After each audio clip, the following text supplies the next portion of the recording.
And for most of those months, Speaker Mike Johnson and the president fought against having a vote. Well, what does it tell you that they've reversed their position? What does it tell you that the vote is likely to be overwhelming, if not unanimous today? I think they suddenly realized that maybe protecting pedophiles is not a position that is tenable in the United States of America or anywhere else. I'll just say it. There's an old saying, fool me once, shame on you. Fool me twice, shame on me. The American people have been fooled over and over and over by Donald Trump and Mike Johnson. And just as a reminder, Sarah pointed this out earlier, we wouldn't need this bill, we wouldn't need this vote if Donald Trump would just release the Epstein files. He went to great lengths to just release the Amelia Earhart files, which nobody was asking for. Meanwhile, we have a growing cascade of voices demanding that we have justice and transparency on what's going on. And all summer long, Mike Johnson and Donald Trump have done all they can to stop this vote. Donald Trump has threatened Republicans. He brought Lauren Boebert into the Situation Room, something you guys reported on last week, an unprecedented move. Speaker Johnson tried to adjourn us a week early, if you remember back in July. And the only reason we have any subpoena at all in the House Oversight Committee is because a number of Republicans went home and House Democrats, led by Summer Lee, my colleague from Pennsylvania, was able to do a sneak move where we got a vote on this with Republicans out of town. That is why we have a subpoena. But just keep in mind, they're trying to cover this up. They're trying to protect pedophiles. Now they're coming to the table because they realize they're going to lose this vote. But Donald Trump will continue to do all he can to try to kill this because he doesn't want transparency. And we're starting to get a sense of why. Because his name is all over the Epstein files, and that's becoming clearer and clearer every time we get a production of new documents. And Congressman Thomas Massie, who led the effort for the discharge petition, is speaking now. We'll go to him in just a second as we begin to hear from survivors there, Congressman. But you said, and Thomas Massie says he's concerned that even if it passes the House and the Senate, and even if theoretically the president signs the bill, that the Justice Department still will find a way not to release the files. What concerns do you have there? I share the same concerns on oversight. We have issued a number of subpoenas to the Department of Justice. They've ignored us over the last few months. They've given us one production, a few thousand documents, a few thousand pages of documents, all of which had previously been publicly released. We know they're sitting on millions of pages of documents, potentially videos that might expose some of the activities that happen. They have a ton of information, and they're not releasing any of that to us. So, of course, we have concerns because they're already a subpoena to the Department of Justice that they're really not complying with. And one other thing, you are on the Oversight Committee, and you have received some documents and information so far. Do you still have more information you're going through that has not been made public yet? We are right now going through the latest production, and just as a reminder, I'm a former SEC attorney. This document review will take some time, but I just want to note that all of the document production in the recent months has come from the Epstein estate, not from the Department of Justice, not from the FBI, despite the fact that Pam Bondi and Kash Patel held these binders that they described as the Epstein files. We're not getting anything from the administration. It's all coming from the Epstein estate. We're going through those, but I will just say, when we talked to the survivors and their attorneys, the biggest thing they wanted us to look through were the financial records. We need to get it to the banks. Follow the money is the mantra, and I think this is a huge conspiracy. It involves a lot of foreign nationals. At one point, Jeffrey Epstein created an international modeling agency where he was transporting Eastern European girls under the age of like 16 to the United States to continue a sex trafficking ring. This is really, really big. We need details, and those bank records will help us get some sense of what's going on here. Congressman Dave Mint, thanks so much for being with us. Let's go to this press conference now where Republican member of Congress Marjorie Taylor Greene is speaking. My first thought was, hell has froze over. I want to speak goodness and love and hope into the women standing behind me and all of the other survivors whose names you don't even know, but stand with these women. They are survivors, and they are strong, and they are courageous, and they are daughters of God. They are not victims. These women have fought the most horrific fight that no woman should have to fight, and they did it by banding together and never giving up. And that's what we did by fighting so hard against the most powerful people in the world, even the President of the United States, in order to make this vote happen today. I was called a traitor by a man that I fought for 6 years for. And I gave him my loyalty for free I won my first election without his endorsement, beating 8 men in a primary. And I've never owed him anything, but I fought for him for the policies and for America first. And he called me a traitor for standing with these women and refusing to take my name off the discharge petition. Let me tell you what a traitor is. A traitor is an American that serves foreign countries and themselves. A patriot is an American that serves the United States of America and Americans like the women standing behind me. And I want to tell you that this only became possible today because the American people whom we serve as representatives here in Congress demanded that this vote happen, and they put more pressure on every single elected politician in this city than has ever been put on them. And today you are going to see probably a unanimous vote in the House to release the Epstein files, but the real fight will happen after that.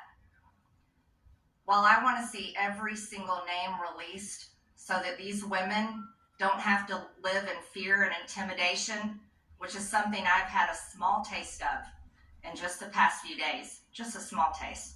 They've been living it for years. But the real test will be, will the Department of Justice release the files? Or will it all remain tied up in investigations? Will the CIA release the files? Will a judge in New York release the information? That's information that needs to come out. And will the list of names that these women privately hold, and they hold it because of their fear in their heart of what would happen to them if they release it on their own, will that list of names come out? That's the real test. So I want to thank Thomas Massie and Ro Khanna for your bravery in doing something that is much needed in America, crossing the political aisle that has become bigger than the Grand Canyon in America. But these men crossed that aisle on behalf of these women. And that is more of what is needed today in America than ever in our history. So thank you so much. Who's next? Ro, I'll let you introduce. Thank you. Thank you. Thank you. Thank you, Marjorie, Representative Green, for your courage and your words. Before I introduce our survivors, I just want to say that they will make their statements, and then you can ask questions of Representative Massie, myself, or Representative Green, but we do not want people asking questions and cross-examining the survivors. They're here to tell their stories, and they should be heard by the American people with respect. Of course, Congressman Massie, myself, and Congresswoman Green would be happy to answer questions after that. With that, let me introduce the survivor who's helped organize a lot of this, and will be telling her own story and introducing the other survivors. Haley Robson, thank you for your courage and leadership. Absolutely, thank you all. Hello, good morning. A little chilly coming from Florida, not used to it. I want everybody to take a look. I know everybody sees us today as grown adults, but we are fighting for the children that were abandoned and left behind in the reckoning. This is who you're fighting for. This is who Congress is fighting for. This is who the House of Representatives are fighting for, and hopefully the Senate will fight for us too. I want to kick this off right, and I want to address Marjorie Taylor Greene, Thomas Massie, and Ro Khanna. I want to express my gratitude for all three of you, and I know, Ro Khanna, we spoke earlier. This is an incredible thing that I'm watching as a Republican, and this is non-political, but for you to go against your own party and to be ostracized, there's no place for political violence, there's no place for intimidation, and I can say firsthand, stepping out against Epstein and his crimes against children, we have all experienced that ourselves. So for you to knowingly put yourselves at risk and put your career at risk is unbelievable to watch, and we are so grateful. I also want to make a proposition for Marjorie Taylor Greene, because you've been an advocate for this. If you decide to read those names on the House floor for immunity, I will be more than happy. No security needed. I will stand beside you. I will hold your hand. I will hold your coat in solidarity with you. And on top of that, I did talk to Priyapal Jayapal, who said she would be more than happy to read those names too on the floor with all of us. It's time that we put the political agendas and party affiliations to the side. This is a human issue. This is about children. There is no place in society for exploitation, sexual crimes, or exploitation of women in society. There's no room for it, guys. We're not having it. And to the President of the United States of America, who is not here today, I want to send a clear message to you. While I do understand that your position has changed on the Epstein files, and I'm grateful that you have pledged to sign this bill, I can't help to be skeptical of what the agenda is. So, with that being said, I want to relay this message to you. I am traumatized. I am not stupid. I am traumatized. I am not stupid. You have put us through so much stress, the lockdowns, the halt of these procedures that were supposed to have happened 50 days ago. The Adelita Grijalva who waited to get sworn in and then get upset when your own party goes against you because what is being done is wrong. It's not right. For your own self-serving purposes, this is America. This is land of the free. Land of the free. In 1863, we have a woman on top of the Capitol building represent freedom. I do not feel free today. I don't know if the women behind me feel free today. So I am begging every member of Congress, every representative to step up and choose the chaos. Choose the survivors. Choose the children. Protect the children. All children. You protect all of us equally. Thank you very much for your time. Following that, Lisa Phillips will be the next survivor.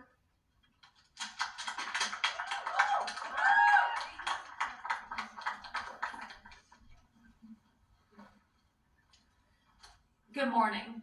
My name is Lisa Phillips.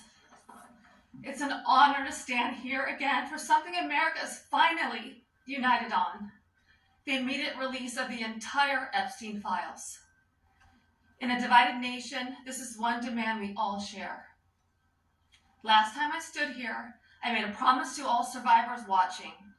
If those in power refused to release the truth, we would start uncovering it ourselves. For anyone who doubted that, that moment has already arrived.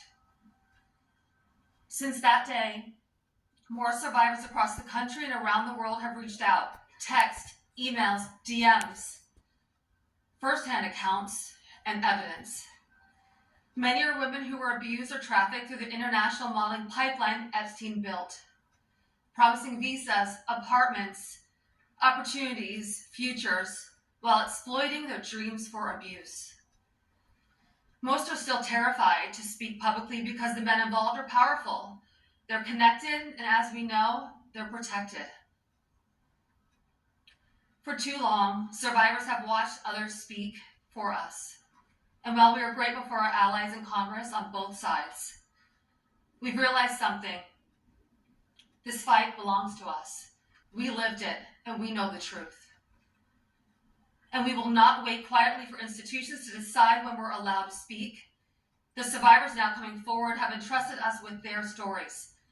We are sharing that information with the proper authorities, and when it can safely be made public, it will be. So today, we are launching something historic.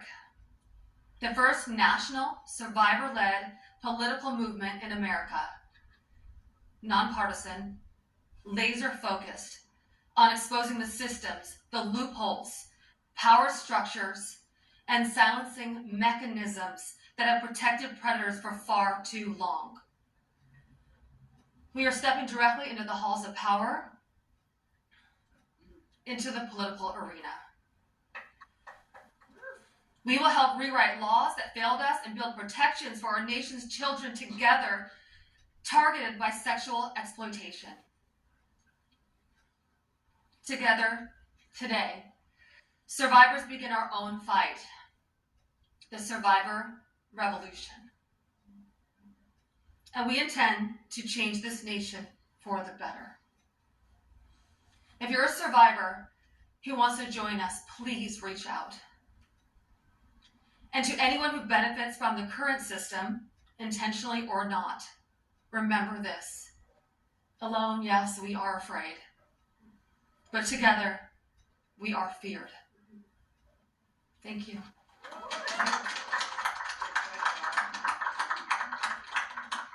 Hello, everybody. I am Jenna Lisa Jones, and just as Haley, I would just like to give a little reminder that this was me at 14 years old. I was a child. I was in 9th grade. I was hopeful for life and what the future had held for me. He stole a lot from me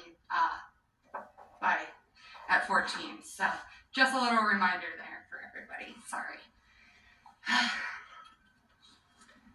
So,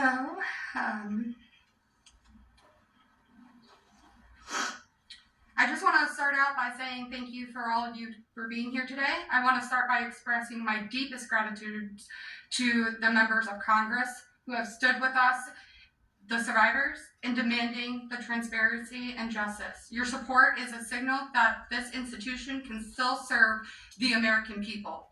This issue was never one that should have divided us the way it has. In fact, it should have united us. Sexual abuse is not a Republican issue. It is not a Democratic issue. It is also not a hoax. We are here as American survivors of a man who used his wealth and power to hurt young girls and women. The world should see the files to know who Jeffrey Epstein was and how the system catered to him and failed us. Emotionally, this process has been distressing. First, the administration said it would release everything and applauded President Trump for that. Then it fought to release nothing. Now that checks and balances of our democracy have worked and the bill is getting passed to release the files, we are hearing the administration say they intend to investigate various Democrats who were friends with Epstein. I beg you, President Trump, please stop making this political. It is not about you, President Trump. You are our president. Please start acting like it. Show some class. Show some real leadership. Show that you actually care about the people other than yourself. I voted for you, but your behavior on this issue has been a national embarrassment. It is time to take the honest, moral ground and support the release of these files. Not to weaponize pieces of the files against random political enemies that did nothing wrong, but to understand who Epstein's friends were, who covered for him, what financial institutions allowed his trafficking to continue, who knew what he was doing but was too much of a coward to do anything about it. Jeffrey Epstein and Ghislaine Maxwell were able to recruit and abuse young girls and women. Then the country will learn nothing and has horrible history will repeat itself if we do not do something about this. Thank you to the brave congressmen and women who have stood by us and recognized our side is the American side, and we should all be proud once again to be Americans. I want to just extend my thank you so much to all three of you very, very much. The first time we were here, listening to the, people yell shame at you, when she was here in support of us, really hit home and spoke some volumes, and I'm very much appreciative of your support, and we stand by you. Don't let any of them bully you. We're here for you. Thank you, guys.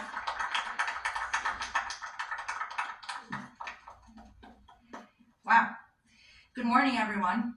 Thank you all so much for coming together today and taking the time to listen to us. Your presence means the world, and it shows commitment to understanding and supporting survivors and Americans. I stand before you today with a heavy heart.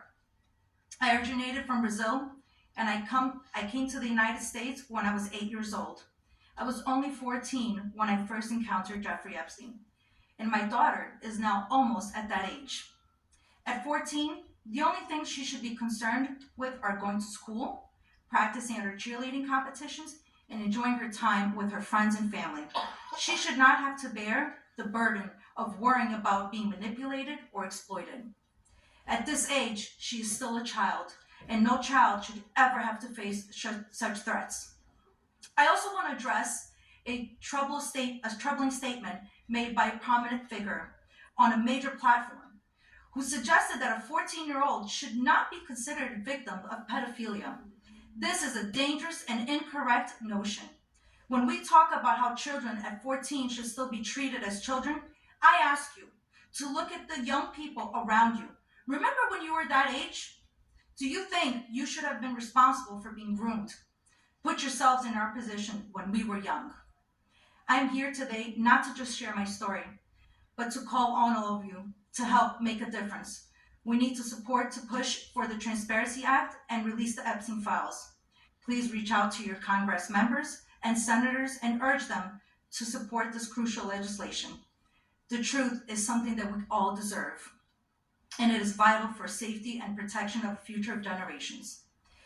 Think about all the young people in your life, your daughters, your nieces, your friends. Let's stand together and ensure that they grow up in a world where they are safe and valued. I often wondered, why did this happen to me? And then I realized, God only gives you what you can handle. I'm here for a purpose, and that purpose is to make a difference today. So, let's stand together to protect our children and our peace. Thank you.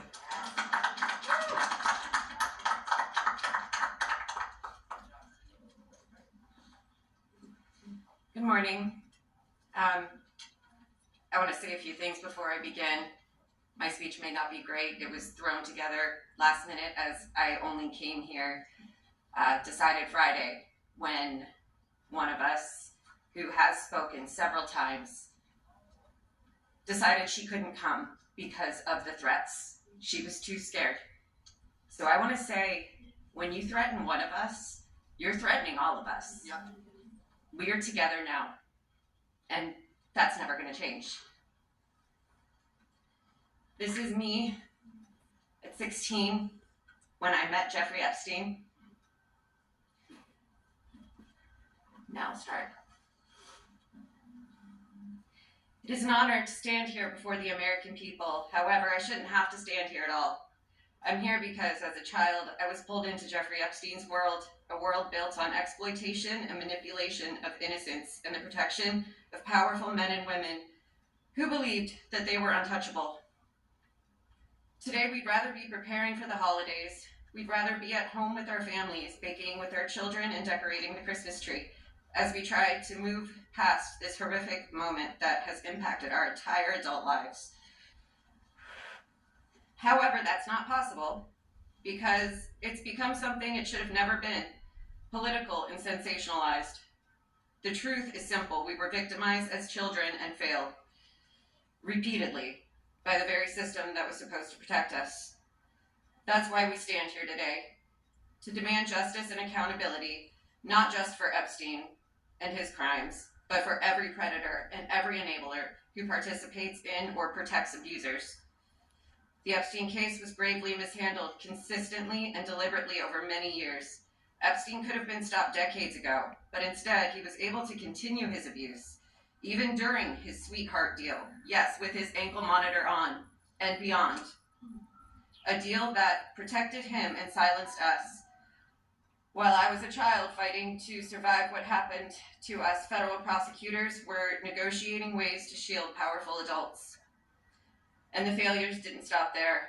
Our civil cases were met with hostile judges and delay tactics, intimidation, and PR campaigns designed to smear us in the public eye. We were treated as problems to be managed instead of victims to be protected.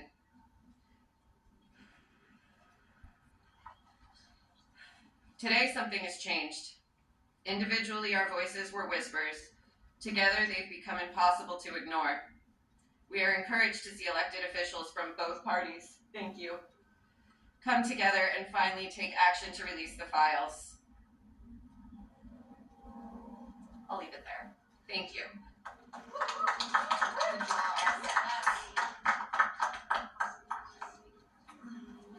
Good morning. My name is Wendy, and I'm standing here today with a truth that still scares me to say out loud. I'm gonna put this down because I can't hold it up, as you guys saw, but that was me when I was 14 when I met Jeffrey Epstein.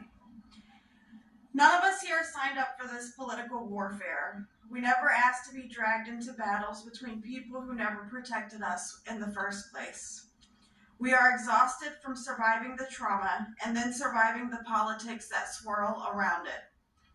When survivors travel to speak, to advocate, to stand for the truth, we do it with our own money, from our own pockets, carrying our own fear, shaking in our own bodies. There is no team, there is no paycheck. It's just us hoping our voices make a difference. And it puts a pit right in your stomach because you know you're standing on the right side of history. But standing on the right side of history is not a comfortable place to be. It never has been. And in a sick, heartbreaking way, it's an honor to show up, an honor to speak here, and an honor to stand in light when the world tried to keep us in the dark. And what keeps me standing is, even with all this fear, I have a 14-year-old daughter myself, the same age I was. And when I look at her, I see the little girl I used to be, the one that no one protected. My greatest fear in this entire world is history repeating itself. And I will do anything, absolutely anything, to make sure that she has to never be one of these girls standing in front of a crowd like this today in her life. So today, from the safest and bravest places inside myself, I am asking Congress, please pass the bill. Please release the records. Stop making survivors fight alone for the truth that should have protected us in the first place. To the representatives that support us, thank you. Thank you for standing beside survivors so we don't have to face this fear alone. Thank you for choosing what is right over what is easy. And every survivor who is scared right now, your fear is real. Your courage is real, and even though we're terrified, we keep showing up. Because someone has to tell the truth. Someone has to protect these children. We deserve safety then, we deserve it now. And we are done being afraid so others can stay comfortable. So with that, I want to say thank you guys for having us. And I just hope that people can remember that as survivors, our story never leaves us, but the choice that you make to pass this bill, your career is in front of you, and that choice will follow you. Everybody will know. So thank you.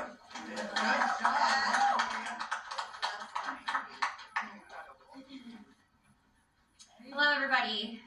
My name is Danny Bensky. This was me at 17 years old.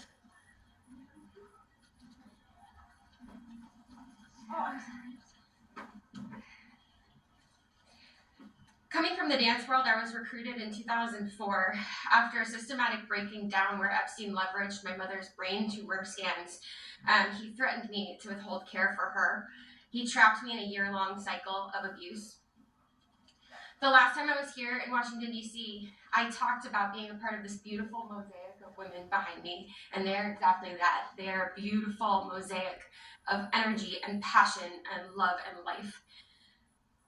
I am one story of 1,000. Think of that number, 1,000.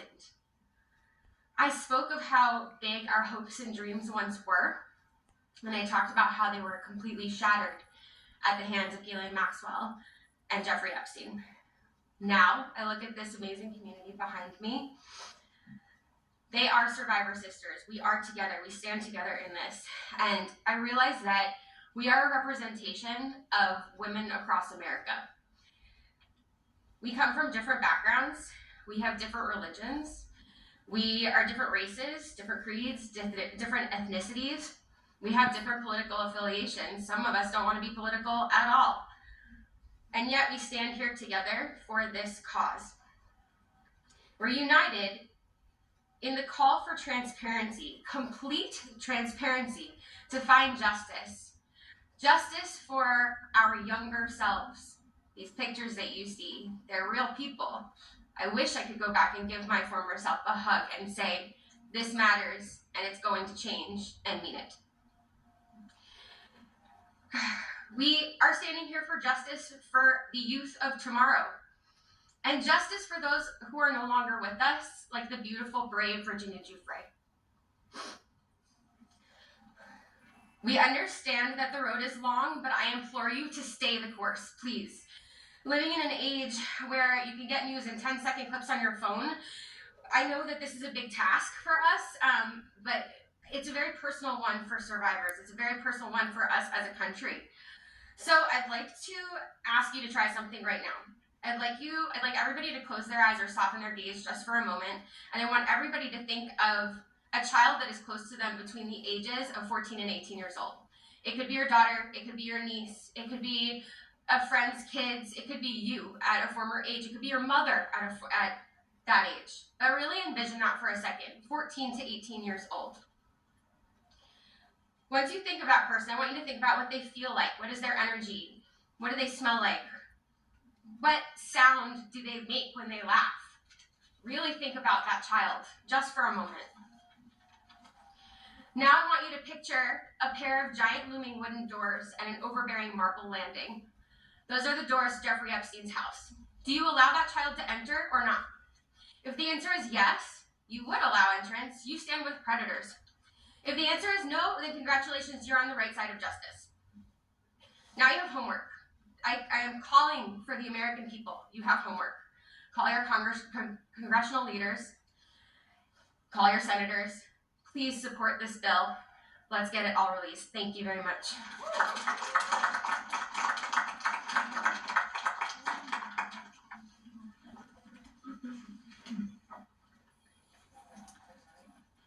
Good morning. My name is Annie Farmer, and this is a photo of me and my sister Maria Farmer. Around the time I was 16 and she was 25. That's how old we were when we were abused by Epstein and Maxwell. Survivors have repeatedly stated that our pursuit of transparency and justice is a nonpartisan issue. But given the political noise surrounding this case, I just want to remind people of some of the facts.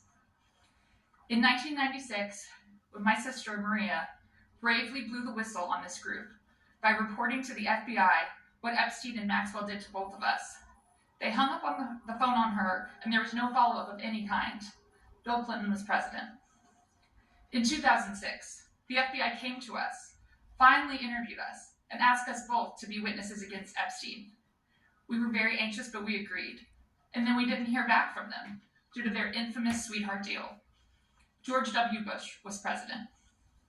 In 2015, when the DOJ was sent a FOIA request for Maria's FBI files, and they were denied, as they have been many times, Barack Obama was president. In 2019, when Epstein died in prison due to either negligence or foul play, Donald Trump was president. In 2023, Maria's attorneys sent a letter on her behalf to the government, requesting an investigation into the repeated law enforcement failures in this case, similar to what was done in the case of Larry Nassar. They declined to do so.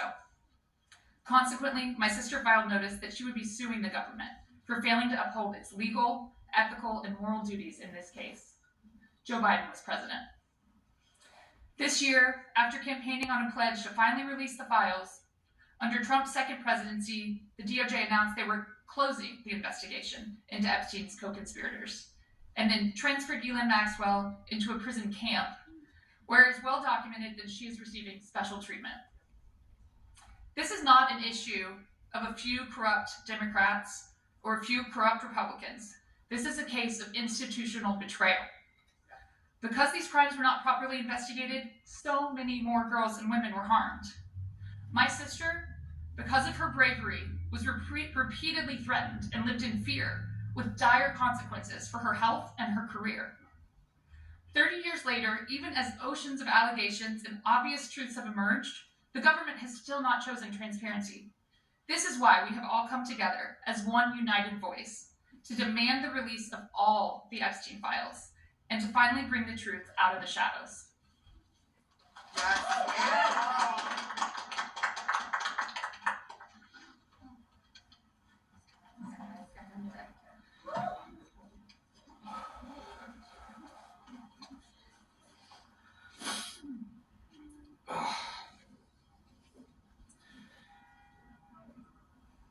Ladies and gentlemen, esteemed members of Congress, and everyone gathered here today, I want to start by thanking the three of you. Thank you. It takes a lot of bravery to do what you're doing. We hear you, we see you. It means a lot for you to be here with us, and I know my sister will be incredibly proud. This is the moment she was fighting for, and the moment that all survivors are fighting for, so thank you. My name is Sky Roberts, and I stand before you as the brother of Virginia Roberts Giuffre, a warrior, a mother, and a sister whose legacy will forever resonate in the hearts of those who understand the fight against injustice. Today we find ourselves in a place of deep sorrow, shattered by the loss of our beloved sister. Yet, we are honored and privileged to carry her voice forward and continue her relentless fight alongside her fellow survivor sisters. Virginia's story is one that should have been filled with promise, but instead it became a harrowing tale of exploitation and survival.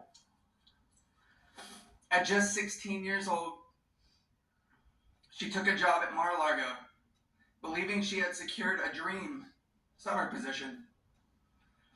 But that dream quickly morphed into a nightmare when Ghislaine Maxwell preyed upon her innocence. This isn't just a story of one girl, it's a story about the insidious nature of power and abuse, a dark chapter in our society that must be told. Virginia was no stranger to trauma. In her memoir, Nobody's Girl, she shares the painful truth that she had already suffered abuse at the hands of our father and a family friend.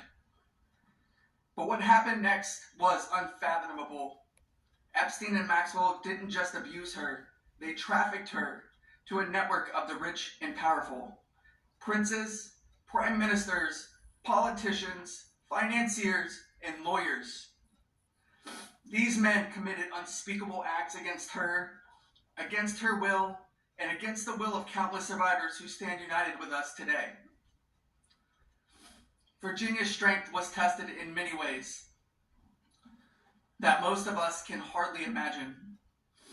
She was manipulated, coerced, and threatened, forced into complicity in her own devastation. She often spoke of psychological scars that ran deeper than the physical ones. From the start, she wrote, "They manipulated me into participating in behaviors that ate away at me, eroding my ability to comprehend reality and preventing me from defending myself. The most destructive wound they inflicted was that of forced complicity, a betrayal of self that was crafted by her abusers. But I stand here today to declare that their tactics of fear and intimidation did not work. Virginia's spirit could not be broken. She became a beacon of hope, a warrior, fighting not just for herself, but for every survivor who suffered in silence. She said, "I felt it was my duty to stand up to predators like Epstein and Maxwell. I would put my neck on the line to make sure my daughter never has to go through what I had to endure." These survivors like Virginia have transformed into mothers and strong women, fierce in the face of adversity. Many of them have daughters the same age they were when they faced their own abuse. They are determined to break the cycle, to shatter the silence that has kept so many in the shadows. Virginia quoted in her memoir, "There I was, as the mother of 3 children. I felt it was my duty to stand up to predators like Epstein and Maxwell. I mentioned to Ellie in particular,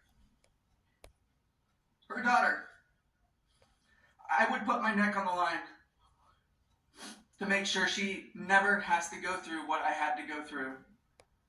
I said, joining Edward's CVRA case, said what I would want somebody to do for my daughter or sister and friend.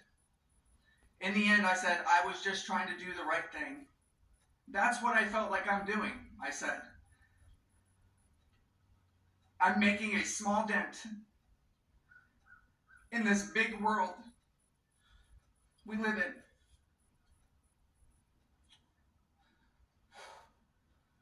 Well, Sissy,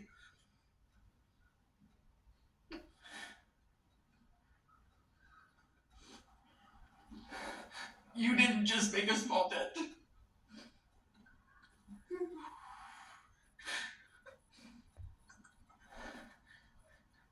You made a monumental impact, a resounding statement that echoed across the world. You built an unbreakable wall, a barrier that will protect future generations from the horrors of abuse. As we gather here today, I urge each of you, members of Congress, advocates, and all those who hear this message, to join us in this fight. We demand justice, accountability, and support for survivors. And we keep getting asked this: what does justice mean, you ask? It starts with acknowledgement. That's the first step. Acknowledge in the face of survivors that this happened and that this is true. Your vote carries that weight. My sister is not a political tool for you to use.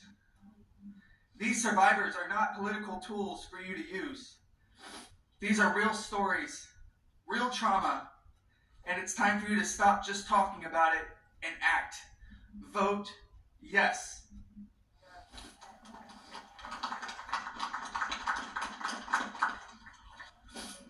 Virginia's legacy is not just hers.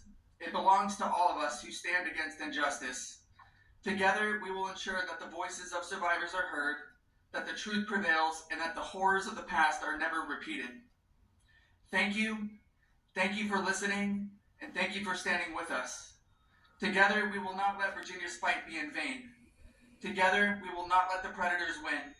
Together, we will be the change this world desperately needs. Thank you.